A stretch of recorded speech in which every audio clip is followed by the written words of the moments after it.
নেমে এসে বন্ধ অচল করে দিবে।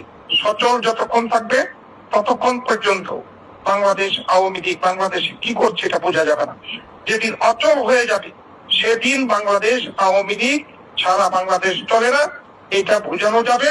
বাংলাদেশের অনুভূতিতে লাগবে, তখন দেখা পাবেন। টেলিগ্রাম গ্রুপ করেছি, ওয়ার্ড পর্যায়ে 108টি ওয়ার্ডে আমি চেষ্টা করছি সবাইকে গ্রুপ করতে।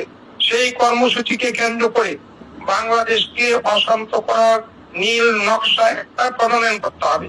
ওই নীল নকশা চট্টগ্রামে বাস্তবায়ন করতে হবে চট্টগ্রামের মানুষ, খুলনায় বাস্তবায়ন করতে হবে খুলনার মানুষ, ঢাকায় বাস্তবায়ন করতে হবে ঢাকার মানুষ।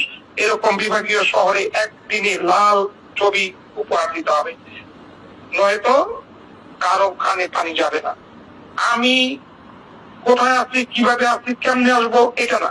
উনি যদি 1000 লোক জোগাড় করতে পারে, আমি কথা দিচ্ছি একদম এখানে লিয়াকত ভাই আছেন, আমার ছাত্রলীগের অনুজ প্রেসিডেন্ট সেক্রেটারি আছেন এবং ছাত্ররা সবাই আছেন। আল্লাহ কাজী নাজিরকে বলবো উনি যদি 1000 লোক দাঁড়া করাইতে পারে, আমি নিজে যেখান থেকেই হোক সেখানে যাব, ঘটনা ঘটবে।